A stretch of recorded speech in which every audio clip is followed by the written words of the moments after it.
talking about Paul, the overall this is direction. Dr. Mubin And Sayed, and we are back with Paul. Paul, please take it away. very good. Thank you, Mobeen. We've seen that the overall case rate is coming down fairly precipitously across the world. We have a similar decrease in the death rate. And you can see overall, we've had a real decrease as it bounces up and down a little bit in the death rate. With this, I think, is reflecting the less lethality of the Omicron. The countries here, to just give an overview, and I know there's some question about countries not reporting or whatever, I took the top 14 countries in terms of the case rate and put them in, and someone said something about India having a surge, so I added India because they weren't in the top. And if we take a look for the cases, this is about 7,000 per million, okay? And if we go to the next, which is the hospitalization, we're at 350 rather than 7,000. So that's about a 20-fold reduction in terms of just looking at where the peak is. And if we go to the next. Paul, can I add a question? The biggest thing that is in my mind is the following. Are the cases increasing? As we are saying in the US, they're going to become 100 million very soon. Are they increasing? Number one. Number two, are the hospitalization and ICU and deaths are actually similarly high as the previous waves, or are these decoupled? So at the end of the day, in summary, what I'm trying to figure out is Omicron actually Delta? So I'm going to become quiet now with these questions in my mind. Okay, no, and no, it is not. It is not. The rates are going down. If we go back to look at the death rate, we're seeing a tremendous decrease here that's occurred over a long period of time. As the waves bump up and down, we're seeing that the lethality or the danger that is occurring with the infection is less. Now, whether long COVID is the same or not, the data is still out on that. But and for those smarty pants who are going to say that, well, it's the virus is still the same, it's the people and their immunity. Yes. So collectively, whatever are the components and the factors, this virus and us, what I think the current state is that the whole situation is becoming better. That is because of our vaccination, our previous infections, the virus becoming different. So all of them collectively. Sorry, right, back to you, Paul. and maybe even some of the doctors and nurses learning to treat people better. But whatever is going on, it's getting better. And there are some studies that are showing that the Omicron itself, for people that are in the same vaccine status or the same distance from having had an infection, are lower. But again, we're seeing the combined effect here. You're exactly right. And so here, with the cases, just looking in general, the cases were about 7,000 per million. The hospital is about 350, about 1/20th, just looking at the graph itself, and there's a sort of downward slope and there's bumps and changes, but just looking at the overall is about 1/20th. And if we come to the ICU, we're down at 25 versus 350, another decrease of an order of magnitude and a little more, about order of about 300 or about 30 less. And then if we go at the deaths, we're now at 7. So it was about 7,000 to about 7. And this isn't perfect, and it changes in a lot of different places, as we'll talk about. But it's about 1 out of 1,000 of the people of the reported cases. So all the asymptomatic cases, all the folks that, like myself, that never told the government I got sick, those are on top of that. So it's even less than that. But if you just look at the official rates, and look at where the curves generally are, it's about 1 out of 1,000 that has a risk of dying. Does that make sense? Yes. Okay. Now, if we take a look at the positivity rate that we're seeing now for some of these countries, and again, I took the 14 highest ones and then India, which does not appear, the data, they may be lying, but the data is not showing that they're having anything at all. But the positivity rate for Thailand was up above 60%. Now, it may mean that they're only testing people that they really know are infected, but we're seeing these high rates. If you remember, the people were supposed to get excited if the rate was above 5%. And so these rates, even if there's a lot of error, and even if there's a lot of change, the rates being in the 50-60% of the people tested is very high. Remember that some of the visiting doctors said that they started treating other people in they started treating people when they showed up. The Dr. Zielinski in the Bronx early on. And we had, I forget his name, from India that said when he had a family, they just treated everyone in the family unit rather than testing because the rates are coming out. And that's, I think, what we're seeing here is these rates are so high that if you're thinking of testing, you can just assume that someone has it. So some of these rates may actually be artificially low because a number of the doctors may say, if half my people or a quarter of my people are coming back positive, why do I have to test? I'm just going to treat them. Got it. So this is actually a very important point that number one, the cases in general being tested are lesser. Although, as we keep hearing, almost everyone is getting COVID nowadays.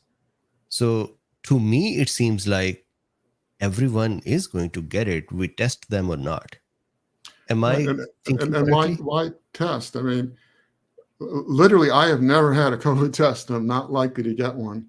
It's like, if I'm sick, I'll deal with it, and I'll deal with it as if it is COVID. And if I'm not sick, I'm not sick.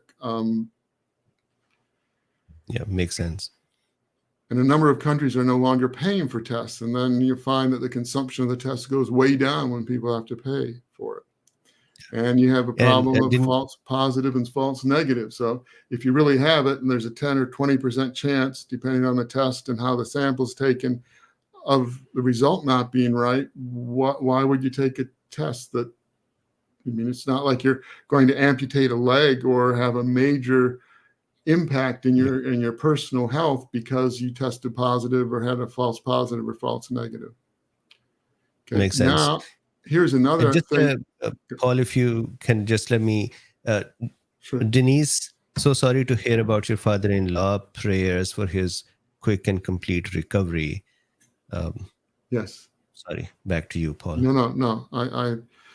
I agree. And even if there's one case and one death, it can be low statistically, but it's still a tragedy and still a tremendous impact on people. Yep. If we take a look here at the R rate, Taiwan is above 2 from what they're reporting. South Africa is above 1.5. And the US is about halfway up.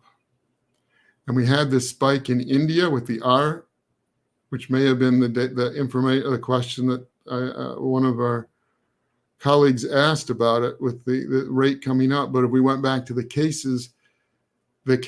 number of cases overall haven't been that high, and the R rate has just been up for a little while. And an exponential curve takes a long time to build a substantial number of cases.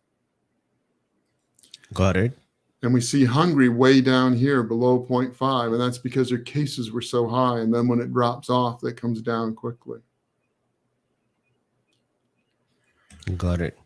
Now here, I have a lot of data. What I did is I took some of the very small countries I skipped over them or cut them out, but this is the incidence of let's see, this was a population and number of cases per million and number of deaths per million. And it's rated here based on the number of cases is what it was sorted on. And you can see that we have tremendously different number of deaths. I mean, if we take a look at Iceland and Denmark, we've got a threefold difference. Gibraltar, a tenfold difference. Paul, Netherlands and Austria, we have basically close to doubling of it. And so France is up with Austria. Why is the Netherlands so low? Why is Israel so low with the same number of cases per million? And go down. We can go down the whole list, but look at it, and you can see. I mean, Belgium and the Netherlands. Belgium has significantly fewer cases, but significantly higher deaths. So, Paul, I got a question. There are 4 columns, correct? So the first one is the country. What is the second column? The second one was the population. I see. And the The, third the one, first column, the single digit number, and then goes to double digit, is the rank of them over the number of cases per million from Worldometer. So there's two countries see. above Iceland, but I thought they weren't of as much interest, and I was trying to pare down the amount of data we had. Got it. So So we have Iceland population, is third top. cases per million, deaths per million. I see. So the third column is cases per million. The column right here is cases per million. For Iceland, the 539,000 cases per million. That is almost 500,000 per million. Yes, that's half the population, or a quarter of the population got it twice. Wow. Okay. Thank you for And the clarifying deaths that. are I was not 300. believing If it. you look at the US, they're a tenth of the deaths we have per population. Got it. And they have twice as many infections and a tenth of the deaths. Why does Gibraltar has 3,000 deaths per million compared to Iceland 347 deaths per million? It's a good question. Their death rate is almost identical to the US at 3,066. There's 3,029. And their number of cases are twice as high as the US. Got it. Thank you. And look at, Australia, we know Australia got it late and they avoided the initial variants. And so that we can argue that their number is down low. That is not true for Iceland. Almost anything you think of, you find another example where it isn't. And I'll go to the next grouping. And you go down and, just take a look. Now this one is based on the death. I sorted the same data, but it's based on deaths. Peru had the highest death rate of 6,000 per million, with 100,000 cases. When we go to the U.S., we had over twice as many cases and we had half as many deaths. How can that be? That's a very interesting thing to see. The dynamics are so different. Right. And you look at the UK, had more cases than we do, but have, go from 3,000 to 2,500 deaths. Mexico, we can say they're underreporting the cases, but still the number of deaths seem to be low. Could this be that there is a problem with the death reporting as well, the death data reporting too? Well, I start with the idea that no data is accurate. And the question just is, how bad is the accuracy and is it significant? Yes. Maybe if you look at the excess mortality, Mexico was the highest. Their reported COVID deaths are lower. Is there an economic incentive, if some have suggested in the US, to report cases as COVID because the hospital gets paid more? And Mexico may have it the other direction. So you may end up with questionable cases falling in or out. And if the incentive gets strong enough or politically strong enough, or the people sorting the data have a reason to distort the data, we could end up with completely different. Got it. So there are more dynamics than simply reporting what they're seeing. Right. But keep in mind at the beginning, whatever the reporting is, if it's consistent, if we get a downward significant trend in deaths or cases, things are improving. We may not know exactly where they are, but if they keep reporting the same way, the overall increase or decrease will be about right. Makes sense. So if they were, for example, incentivized to report more and they continue to report the same way, and we still see the trend downward, so that means there is an improvement. Right. And if we see a 25% improvement and they report the same way, there's been a 25% improvement. Now, we may not know what the real number is. We may be reporting 1/10 or 10 times as many cases, but the change should be the same unless there's a change in the way that they're counting the cases. And here are Got just it. some Thank other you. countries coming down. I went all the way down to pick Israel up here, the 84th country in the terms of the deaths. And I know we had a lot and early vaccination that occurred, and Israel went through the same kind of thing. And you can see that there's about a 50% increase in the deaths if we go to Germany or South Africa from where Israel is, and Sweden, a bit more. Austria's 2,000. I mean, what reason is there for that to be significantly different? I don't know. Yeah, very interesting.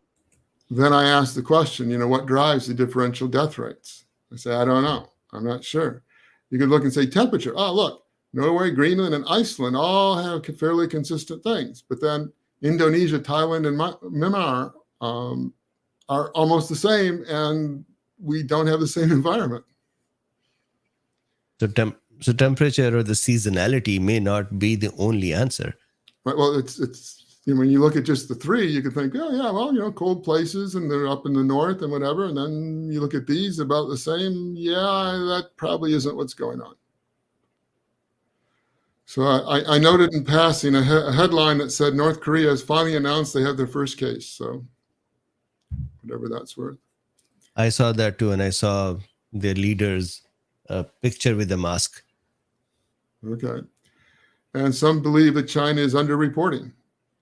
And we have Washington, D.C., I believe, again, from a headline, not any effort, has stopped reporting any cases. They've just decided that they aren't having it.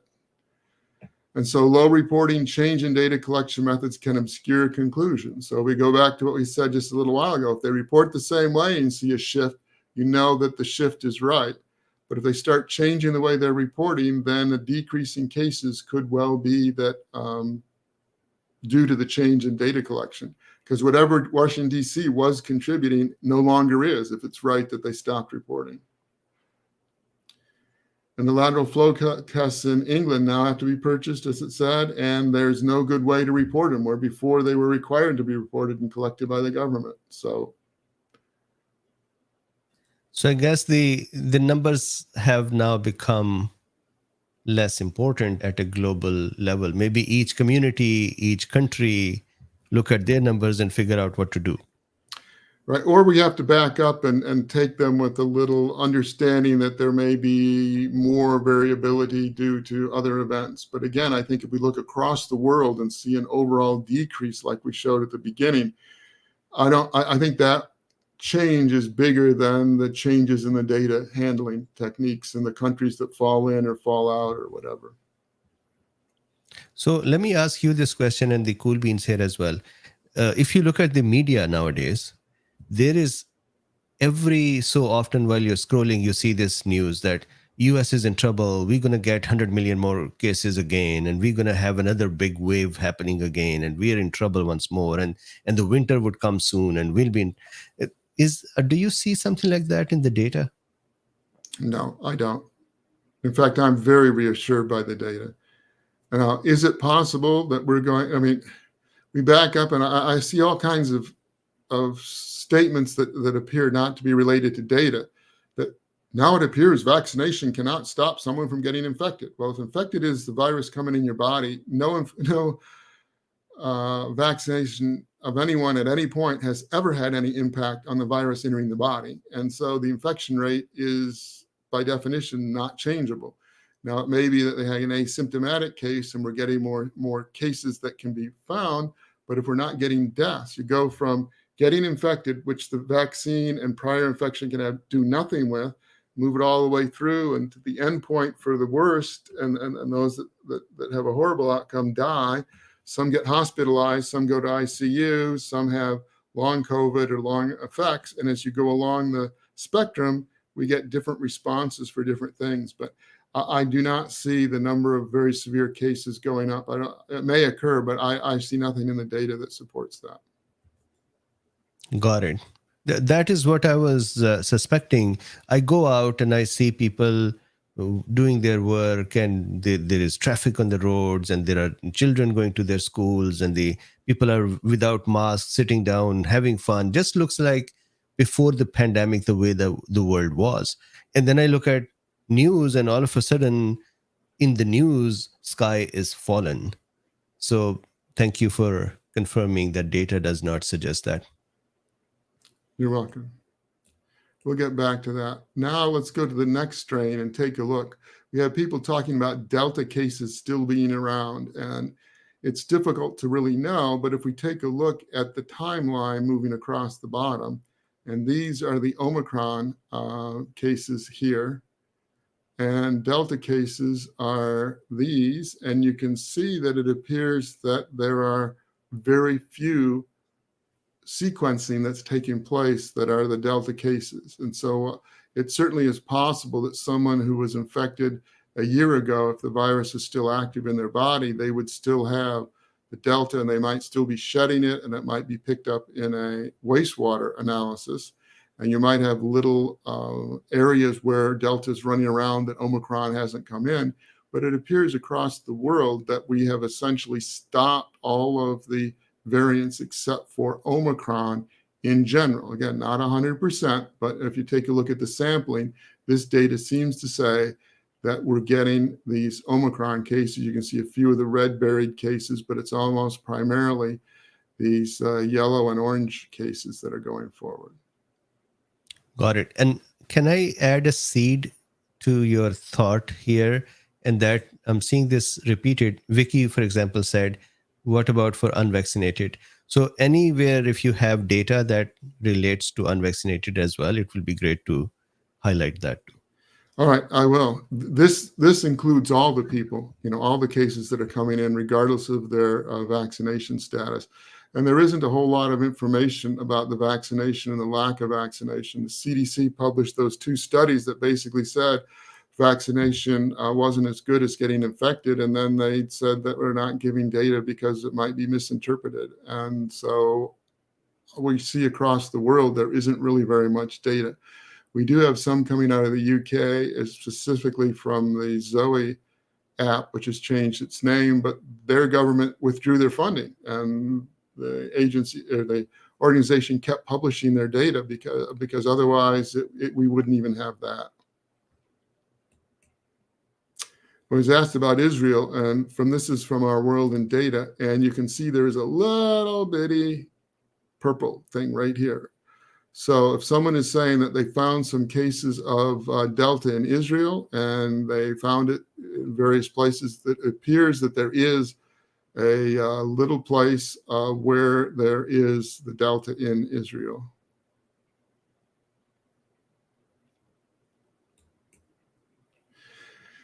Now, if we look at it's now called Zoe Health Studies because they're trying to be broader than just COVID, and they're seeing the end of the COVID and trying to position themselves to continue. And I think a number of people are doing it. And the one with the big blue arrow is the current. And the other one, the next one, is the prior. And you can see that there is some shifting, but very minor shifting of the symptoms that are occurring, that are being reported in England for this app. And Paul, just a quick note, Doug is talking about that as well. So when you use the mouse, we are not able to see the cursor. It's okay, meaning we can still make what you're talking about. But generally, I think this StreamYard is not picking. Now we can see the cursor red. Oh, yeah. I'm sorry. I appreciate you telling me. So we have here, 83 went to 84, 72. I think there was, so the top 10 are all really, and we have headache, sneezing, and sore throat. The sore throat came down 2, sneezing and headache came up. But these are all pretty much from the same sort of mechanism. I think that the fluid running through the nose and the mucous membranes in the sinuses and all. And so we again, just minor shifts, but even the shifts, the numbers are pretty much the same. A sore throat, 68, and now it's 69. So, why did they switch the order where it jumped 2, or if these 69 and that one? Yeah. So anyway, we're not seeing a huge shift. They're being very consistent with the infection that's being reported. And here are the second group of the symptoms. And ear ringing went up. Skip meals, 19%. I don't know what percent of the population in the UK skips meals ordinarily. And for each of these things, if we're going to have a scientific study of it, and I'm not criticizing them that they're not doing as well as they can, but if we really were going to have a detailed look, we should be subtracting the background complaint of these various effects from what's going on, but that would take longer and slow it down. But I'm just saying the skip meals, and I'm not sure how much of that is normal and what the normal ear involvement is or whatever. So again, during allergy seasons or whatever, are we seeing an uptake or downtake? But again, I'm saying I don't know that, and this is the data we have, and yeah, we're having very little shift of it. And I hope that by skipped meals, they're translating that from the loss of hunger, loss of appetite. So when there is gastroenteritis or GIT involved, then sometimes people develop loss of appetite. They just don't want to eat. Sometimes when we are sick, we say we just don't want to eat. I think that is what they're talking about. But it's interesting that they called it skipped meals, because skipped meal can just be a normal decision as well, that, yeah, I don't want to eat today at this time. Right, and you were involved with a fair number of people across the world that skip meals for daylight times, a certain time of the year, for something that has nothing to do with COVID. That's true. I hope they did not count all the people fasting and saying, hey, they skipped meal. Right. And I did notice altered smell is at 26% and skipped meal. So there's a 7% difference. So apparently the smell alters a little bit. And when it gets a lot, then you skip a meal if the two are related. Possible. Now, here is something that they have for the first time. They're talking about the symptoms and what are more common with the BA2 compared to the BA1. Okay, and this is just the first slide of these. And so this is from the Zoe presentation, and they're matching for the first 3 months of infection for BA1 and the first 3 months of infection for BA2. They noted there were lower hospitalization rates with BA2, which is exactly what the data that we looked at for across the world is showing. They have very, very high historical infection. 1 in 35 people across England currently has COVID. And if there's any percentage of long COVID, this is going to be a horrendous problem for them and for a lot. Their R rate is creeping up to 0.9 right now. But I took I cropped, to make this as big as I could, I cropped off the scale. This line in the middle, the dark line, is the adjusted odd ratio of 1, and it's 0.2 per tick mark. So this is 1.2, 1.4, 1.6, 1.8. And the ones on this side, it's more common in BA2 than BA1. And the ones on this side, on the left side, it's more common in BA1 than BA2. And of course, if the error bar crosses 1, then you may take it for information. But if it was a study, they would say there's no statistically significant difference. Paul, can I very quickly make an announcement? Quick one. Sure. So I just saw this note from someone. Let's see if I can find it once more. The note was about Povidone. 1 second. I'll find it. Okay, so somebody said that I found this nasal spray, and that reminded me, I actually have it sitting next to me. A few days ago, a company that is US based, and the company's name.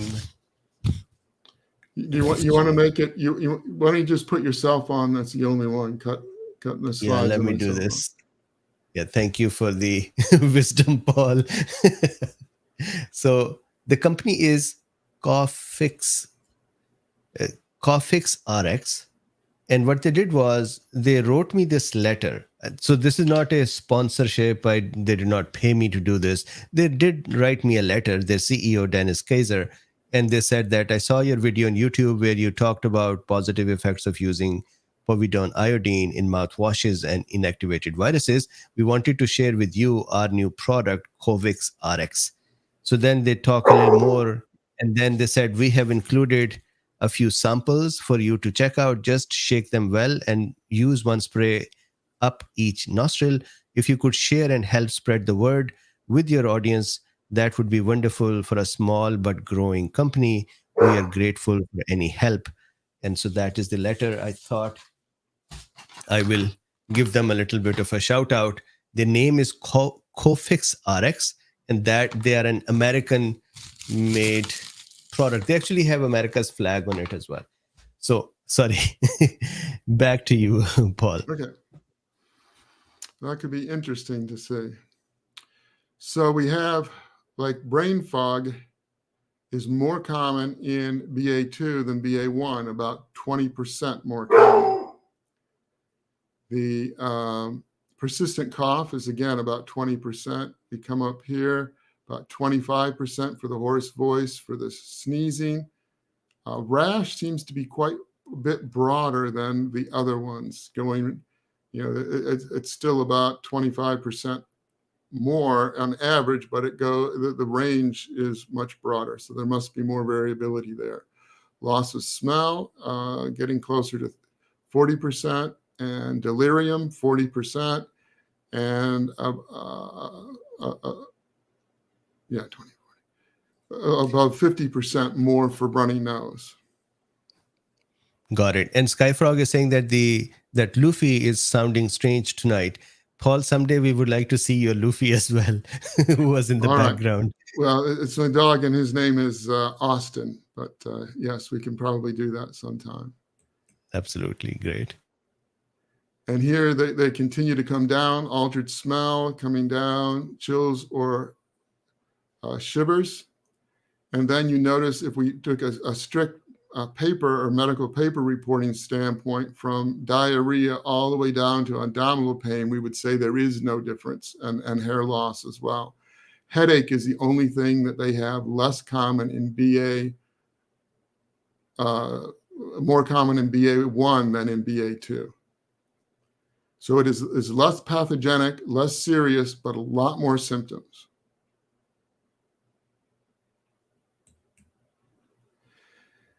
And here they pulled together something. They said a minimum of 2 respiratory symptoms, and that was not statistically significant, but a little bit. And this is 10%, and that's 5%. So that's like 2.5% at best. So that's pretty narrow. Hospitalization, 55% lower, only a 45% as much hospitalizations. And if we go up for the more than 5 symptoms, having more effects, and they picked 5, whether you'd have the same answer if you said 4 or 6 or 10, I don't know. But I assume that they're not trying to play with the data, and they just picked 5 as a reasonable number. But they're getting about 50% more people having 5 or more symptoms. Or they say more than 5. So this would be 6 or more. More than 5 literally shouldn't include 5. Again, I don't know the details of how they count it. But you think they would say, I thought they would say 5 or more rather than more than 5. So that might be 6 symptoms. Got it. Take a look at I'm spending a lot of time on the Zoe Health Study, but they are reporting data that is consistent, and the U.S. is not. We have a lot less reporting, and there's issues all over, and this comes together pretty nicely. And you look, I drew a line here with where the current slope of the curve is. And the data, I updated it. This is up to May 9th data included. And then I copied it. And so these curves, although it doesn't look like it, are exactly the same slope as this one. And you can see that the recovery was a lot slower. It was a lot more vertical here. We had a lot faster decrease. And the first wave was pretty close to where it is now, but it was coming down much faster and is sort of leveling off. The two red arrows are inflection points. The curve was bending in this direction, and then it changed, and now it's bending in this other direction. And so and you see the dots are getting much closer together because the number of are decreasing at a much slower rate than they were before. And this is the total estimated symptomatically infected people in Great Britain. Because people are reporting symptoms, the definition, they don't have asymptomatic people. They don't have people who aren't complaining, even if they have symptoms. So my view is that this curve is going to flatten out and go back up again, just like it did in these two times for whatever is occurring. And I do not suspect that they're going to get below 1.5 million on this Zoe app for the total infected people. M. Gregory says, are false negatives common? M. Gregory, I don't know. I see, for example, when I was doing my test, one time my test was coming up negative. My wife had the symptoms and she was coming up negative. I became positive on antibodies. So what I do not know is the percentage of the false negatives or commonality of them. And the second problem is that this is not chickenpox or mumps, where you get a physical symptom that you can say, yes, they have the disease. And we're using PCR tests as the ultimate decision maker. And the only thing that I know is when the J&J came through, that they were rushing the data, and they had PCR tests that were then duplicated from the same sample. And they were bragging that the PCR rates conformed to 90%, which tells me that 10% were different. And I sit there and say, do I believe that the J&J researchers are running the PCR test better than the guy down at the corner?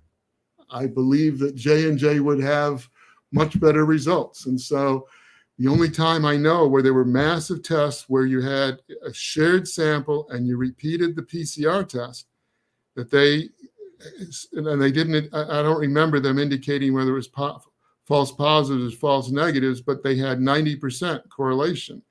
So that's telling me your lateral flow, if you're using PCR as the real result, you've got to have at least a 10% shift because the PCR itself has that error. And then going from one mechanism to another, then we start talking about sampling error and we talk about different tests. I don't have any idea, but again, they're reporting 10% false negatives, but I do believe that 10% is a legal conclusion and not a factual conclusion. They're going through the FDA rules that say, run this test and you report this number. Whether that's a good science or bad science, the way our rules work is they have to follow the law and have to report it the way that the test says. And so I see that 10%, and that's probably a good number, but if that number was off because the FDA testing procedure or whoever certified it testing procedure was wrong, they would have to report the wrong number.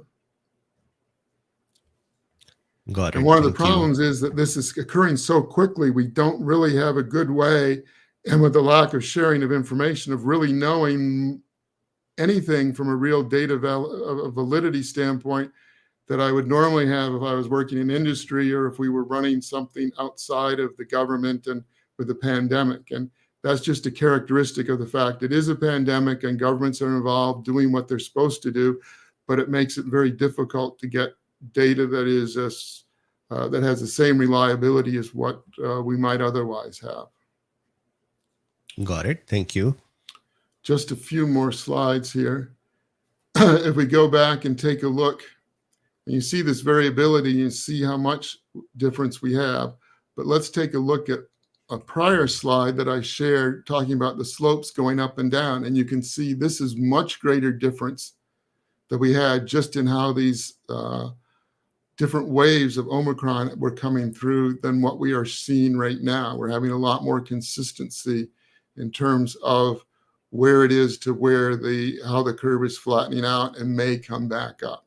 And so again, that's one of the things that gives me confidence in the projection I'm making. It may well turn out to be wrong, but that's what gives me confidence, is these changes aren't as great as some of the other changes that we saw from wave to wave. Now here's the same from the same time. This is the current new cases.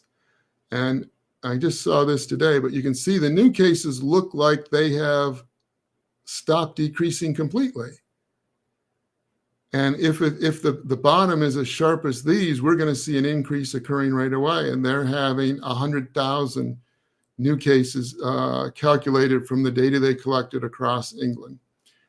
And so that also reinforces my idea that I don't think England will go below 1.5 million infected before they get their next wave coming up.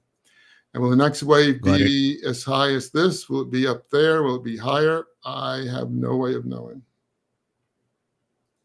And quick comment from Dr. Z, actually a question. Have PCR tests been adjusted from the current strands, or they are still testing for the original strain?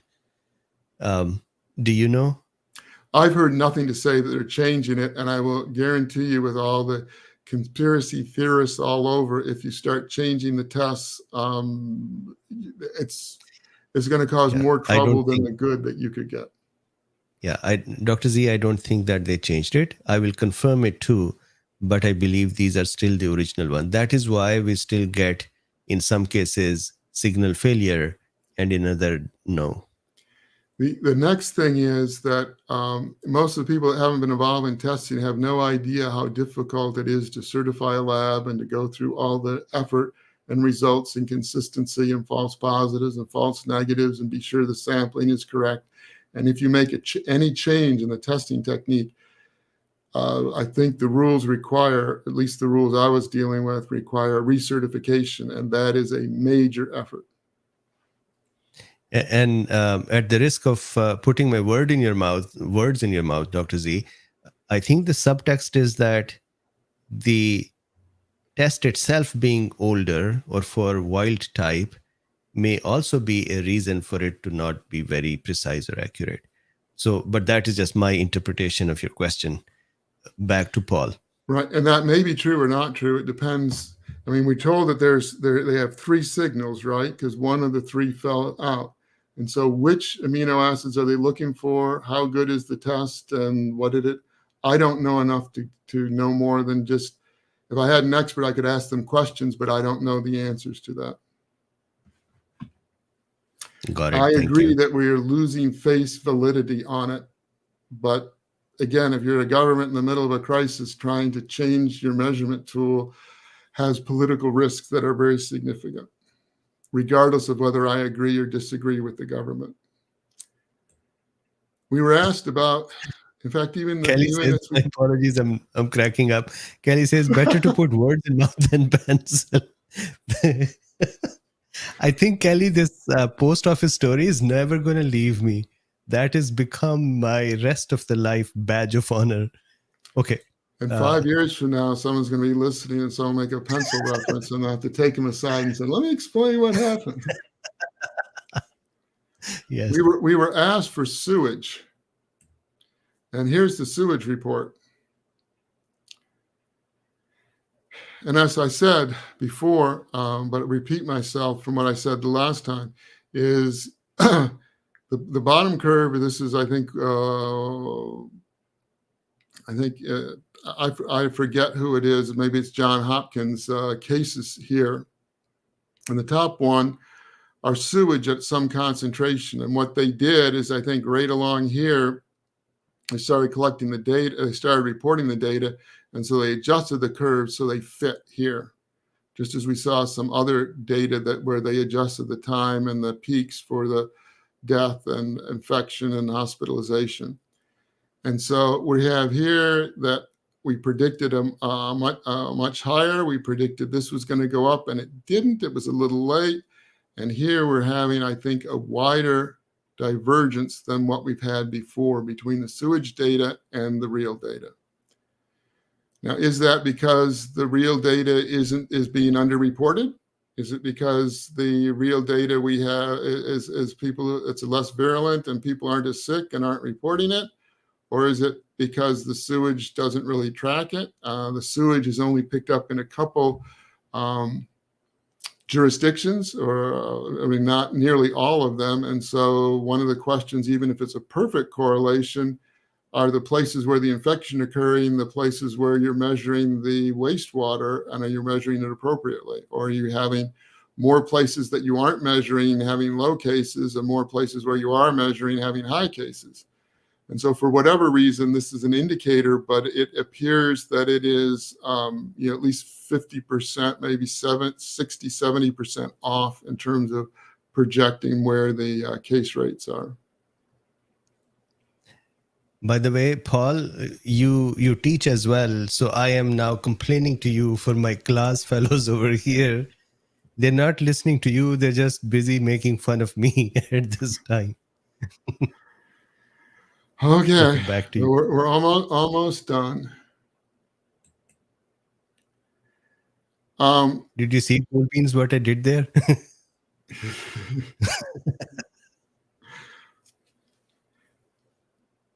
Here was the first data I shared from the Nextstrain.com. And you remember the next time I came in, there was this gap that occurred between these two groupings. The gap is amazingly closed, going back to the way it was before. Almost like there was a data calculating or error problem. And if I calculate what the slope is with just the Omicron, I put all of them in, but just the two doesn't make a difference. It went from 28.8 to 29.7, and now it's 28.7. So they've brought the data back down to where it was before. So we had a shift in data that was occurring here, and I think it was a calculational artifact or something else, or they shifted how they were classifying certain changes, whether they counted as being changes or not, because there's an awful lot of changes that occur in mutations, and only some of them, I think, are included. They have an artificial intelligence that's placing these. So again, I don't know what occurred, and maybe they don't know what occurred, but we have the data coming back to the way it was reported the first time that we talked about it. Got it. And Paul, there have been some good students who have said, we are listening. So Alicia says, I'm listening intently, Mr. Bork. Then Sky Frog says, I'm listening. And this is Callie who has started this all. She says, and definitely don't lick wastewater. Okay. All right. Back to you, Paul. Sorry. That's fine. So if we go to this is the first estimate that I had. And if you remember, we had the original data with the yellow curve, the yellow line. The black line was the one that it calculated. And then I raised the question of, at the point of divergent, we can take the parallel line and say, has it shifted up?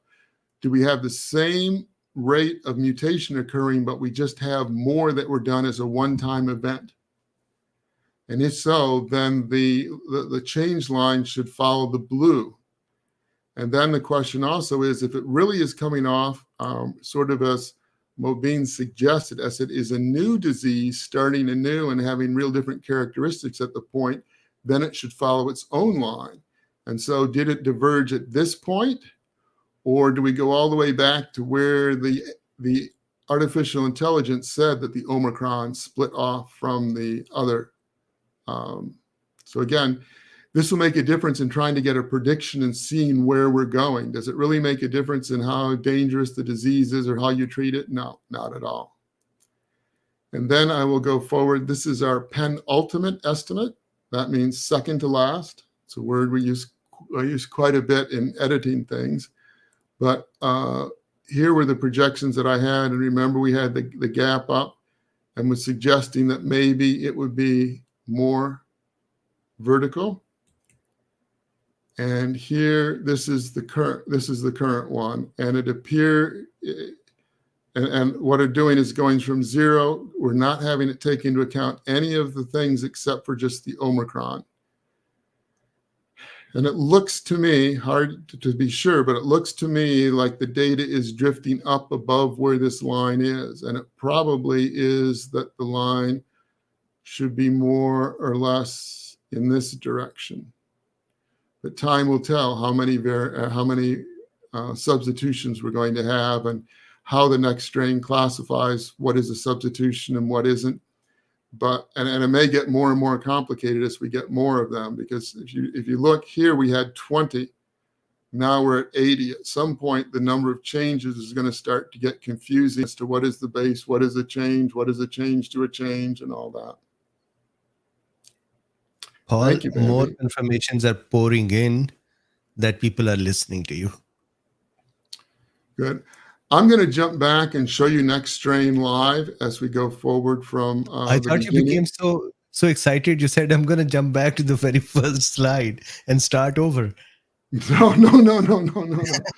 Well, I was thinking of breaking it here and showing you the Nextstrain, and they have a very nice thing where you can see where the cases go as time goes by.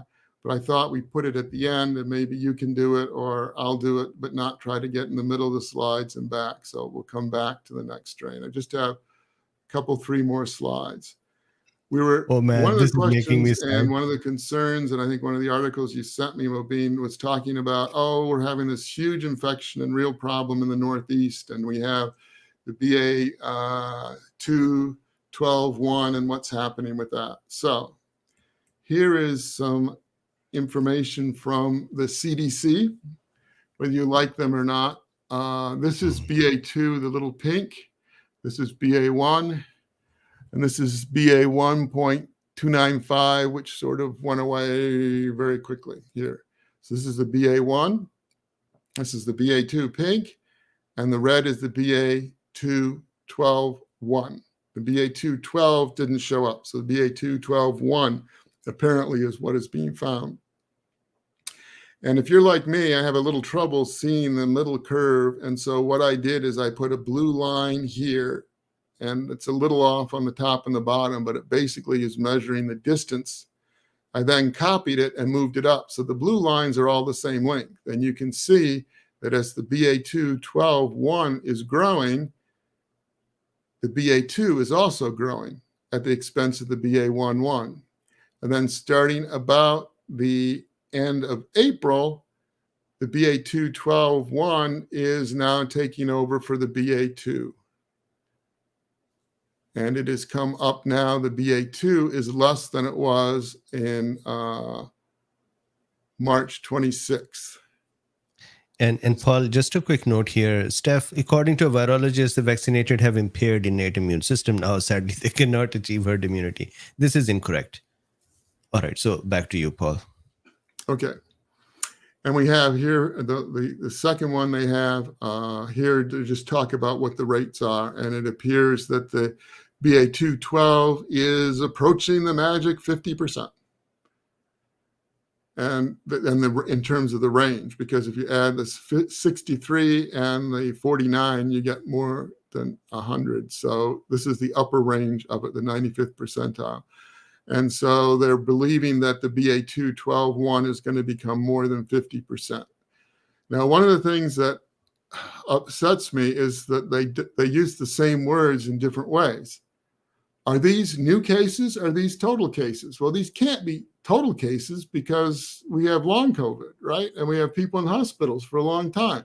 So if these were total cases, we would see they couldn't grow as quickly. And so this has to be new cases. And so that means this is great news, and it tells us from looking at the future impact and what's going on right now where we are. But if I go out and bump into somebody and we now get BA2.12.1, it hits 50%, that doesn't mean 50% of the people who are infected have it. It's 50% of the people who got it today have the BA2.12.1. And so I think there's a huge difference in the exposures. And that was part of what we were hearing about and talking about. Is there still some Delta around? Maybe that no new people in the world have been infected with Delta. Well, it may be 3-6 months before everyone who has the Delta variant has eliminated it. And how about BA4 and 5? We heard a lot about those as well. What you can see, if we look at the CDC's numbers, there is no room for the BA4 and no room for the BA5, and there's no reporting of it. We'll get to that. I think that's the last slide. Here we have the CDC's percentage in the various regions, okay? And you notice there's a whole bunch of them clustered right here in the early states. And the districts get wider coming over. And they have not neglected Hawaii and Alaska. They're in region 9, which showed us California.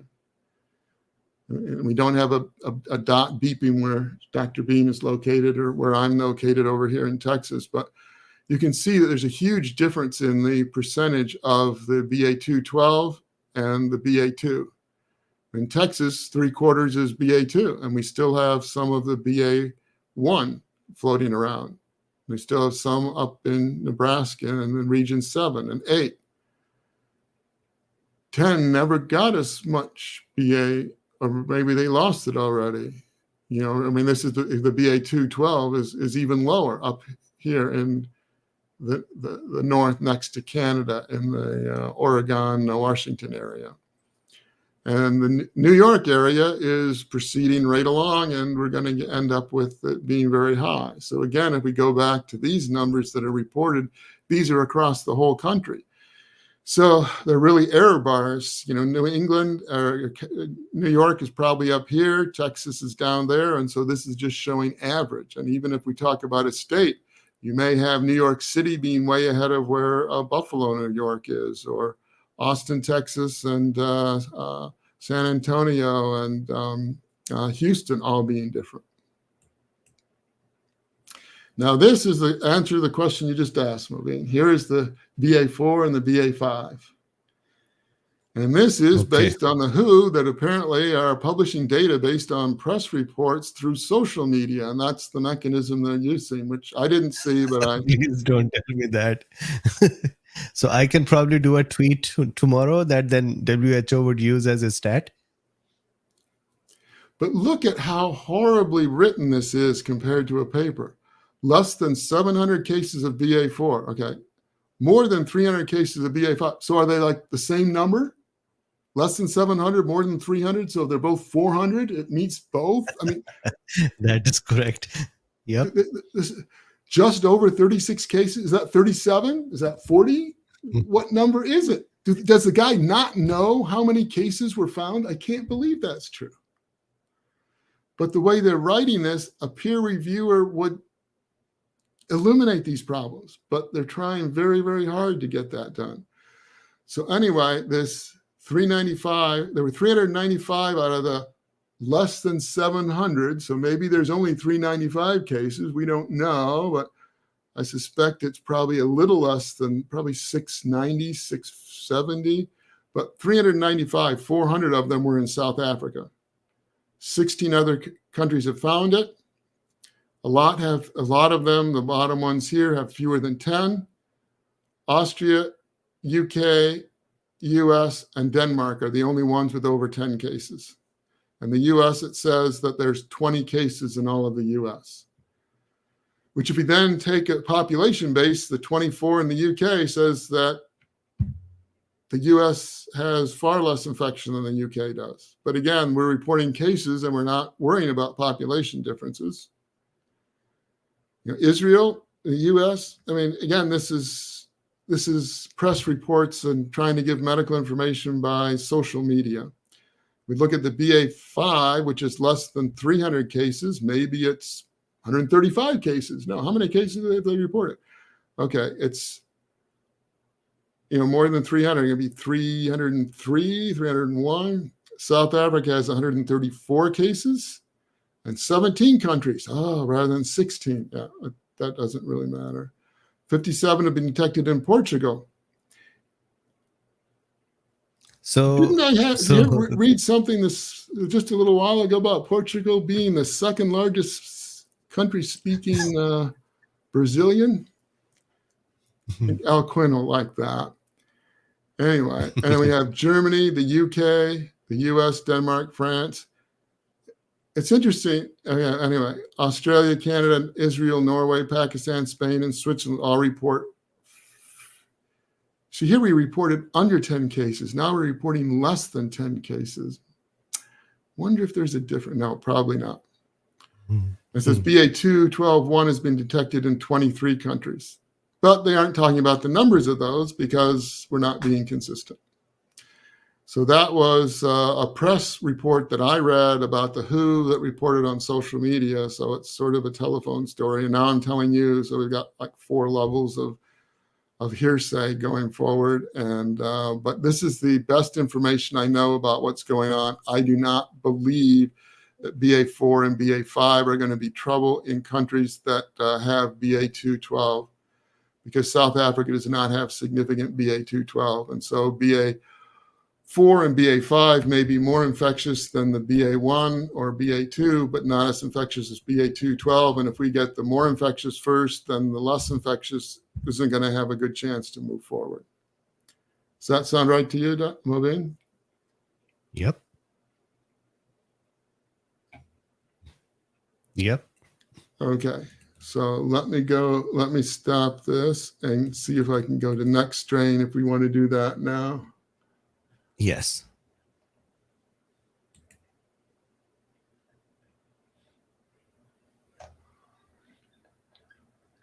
Looking for the slide that I put it on.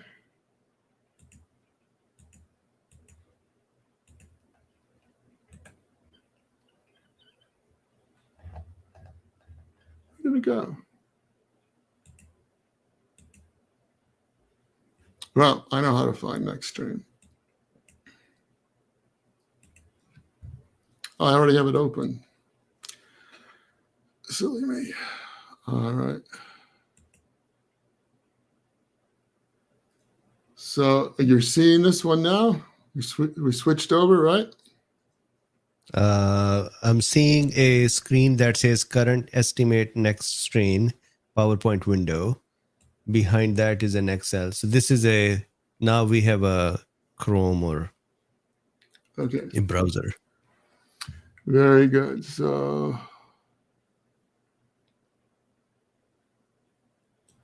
here we go. From here, the cases, the different variants coming in over time. And you can see the countries as well that are being marked with it.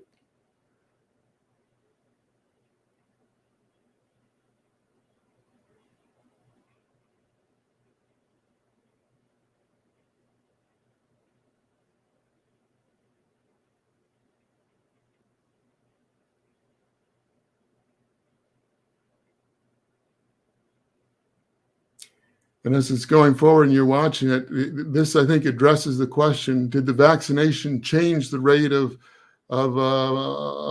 mutation terribly? Are we suddenly going to increase? Are we about to have the whole world fall apart because the mutation is getting out of control? Well, just watch the way that it comes through. Saying it. Some folks continue to say that even now. Right. And certainly the number of infections have gone up. And one of the things that I think is probably incorrect is they're talking about number of mutations per time frame. And I think it should be number of mutations per infection or per million infections or 100 million infections, because if you have twice the infection rate, you have twice the chance of mutation. And it isn't a calendar time. I mean, I don't believe any of the viruses signed up for a calendar app on their computer. I think you are absolutely correct that the number of chances a virus gets is not just the time dependent, but it is actually people dependent, how many people it is infecting. Right. And now we're going to the purple. So this is the Delta coming through. This is where the Delta is going across. And you can see hitting different countries and going forward. And then we'll see when Omicron comes in.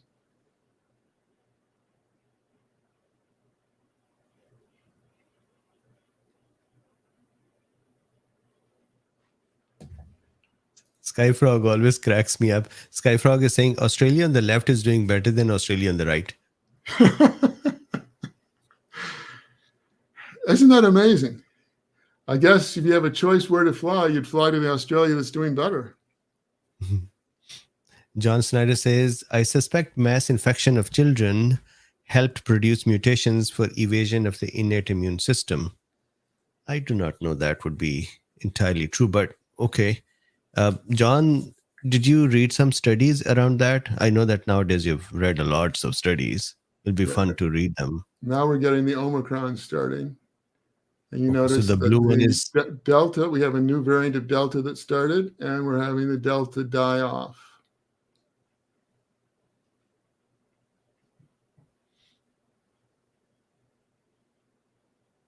These are just the ones that are sequenced, but again, if we assume it doesn't represent the reality, then we have nothing to look at. So I think we have to, in order to have something to look at and something to think about, we have to assume that it is representative or find a way to correct where we think a deficiency is. And you can see the Omicron, the BA1 is ending up, and the BA2 is going forward more.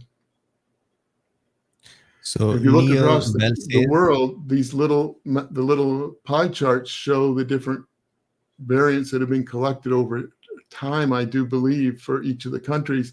And you can see there is a huge difference from one to the other as to what is being infected. And so my discussion and focusing on the UK is kind of like the old joke where there was this is a physics joke, but where there was a drunk down on his hands and knees looking for his keys, and a gendarme comes by at night and starts helping him trying to find his house keys, because we're not going to have him driving because he's drunk. And after an hour of looking, the gendarme says, "Well, where did you last see your keys?" "Oh, well, way over there." "Well, why are you looking here?" "The light, it's so much better." and Neil Bell says, is it correct to say every single cell infected is a fresh mutation opportunity, or is that over-exaggerated or just wrong? No, that is correct. And actually, in every single cell's division, the virus, when it is replicating, it does produce various mutations at that time. Many of them do not actually survive. So that's what I have with the joke and everything else. So thank you very much. Any questions anybody have? Awesome. Thank you very much. Greatly collected data. Thank you very much for doing this. This is the one presentation during which I can just sit down and become your class, your student, and just have fun and say, all right, I'm not doing anything today. So thank you for doing this. You're quite welcome. And I'm glad to be able to give you a day so you can be like I am the rest of the days. Well, now I'm jealous. All right. So there's a question. Tamara says, have heard of any cases of pediatric pandas activated by COVID-19? A friend has child diagnosed. I have not heard of this. But that's an interesting situation. I've not heard of it. Tomorrow. So what we'll do is this. We will skip the chit chat today. Tomorrow we'll do the chit chat, and I have a couple of interviews in the morning. Interviews meaning some other channels are inviting me as a guest. And so if I have, tomorrow is a FLCCC meeting for the vaccine injury, then there is a couple of interviews as well. So if I could not prepare tomorrow for the lecture, we will just do a chit chat. And in the chit chat tomorrow, I want to present a plan for the art and homework that is coined by Paul. So the plan's name is going to be Paul's Plan, and there are going to be gift card involved in that whole discussion, and the art work and submissions. So we'll discuss that tomorrow. Let's see if there are any questions. So Old School says, great presentation, Paul. Actually, yes. The amount of information that you curate and collect and correlate and connect and then present, that's a lot. Thank you very much. You're quite welcome. Very happy to do it. And thank you for your kind comments. And as you said, I'm just correlating it. And if someone puts bad information out there that I collect, I can't do anything other than just pass on what I have, good or bad. So yeah. Thank you, Alicia. I appreciate that. And meanwhile, in America says I love homework. So tomorrow will be a Paul plan with homework, and as an incentive for us all students, there will be gift cards too. Dr. Iron Mom says, thank you, Paul Bork, for an excellent presentation. Super Alien says, hello. Dr. Z says, thank you. Super Alien says, thank you so much for this information. Jean says, thank you so very much, Paul. Great presentation. So Lisbeth says, thank you, Paul. Bambi has a lots of hearts. KB Usenet says, thank you, lots of hard work. Skyfrog says, is there any data on the people who never got it? It would be interesting to see a chart. That's No, actually that data, I have not found any of that. I've looked for it. I think most countries that are trying to push the vaccine and push that their country is in control, if someone doesn't get it, then they have nothing to control. They have no way to control their people, and the vaccine program would be viewed as a waste of money. So I just think there's perhaps a political motive, but I have not seen any information on people who have never gotten it. Got it. Kelly says, yes, fantastic. And I listened. Thank you. Vivi says, charts were amazing. Appreciate your work and time. Neil says, thank you very much, Paul Bork. I missed the start, but as with the last time, I saw attention to detail first class. Paul is a champion in this area. You are a black belt, right? Yes. In Six Sigma. It's a statistical thing that I did at the company, and I'm not using the whole toolkit for it, but I've looked at a lot of data and been taught how to look at things and what to do, and I'm trying to use the tools that I think are effective with the data that we have, and not trying to overdo it and not trying to overwhelm you folks or have to teach you too much about what a different technique might be or what conclusions we can draw. So trying to keep it hopefully as accessible as Mobeen does with the medical knowledge that, he could overwhelm me completely with jargon and things. And I'm trying to reflect the same level and try to do that in a way where I can give you the benefit without the burden that goes with the way a lot of black belts might present it. Or if I did a complete presentation, it might be more statistically accurate, but it wouldn't be useful for you folks to look at. Thank you very much, and you do a good job. Thank you. Margaret McInnes says, Paul, thank you. Please say hi to Austin. I will. He'll appreciate that. Yep. Elizabeth says, such hard work, so much appreciated. Alicia says, Paul also loves drawing hands. Good. Skyfrog says, thank you. And so, as you can tell, meanwhile in America says, Luffy gift cards. I think so, yes. So, as you can tell, there are lots and lots of cool beans who are grateful for your presentation. Skyfrog says, that's why I like Paul's presentation. Excellent use of statistics. Yes. So, cool beans with this.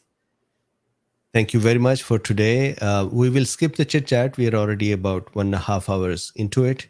Please do me a favor. Please like, subscribe, and share. If you would like to support this work, there are some links in the description. You can support it as well. And I would see you tomorrow.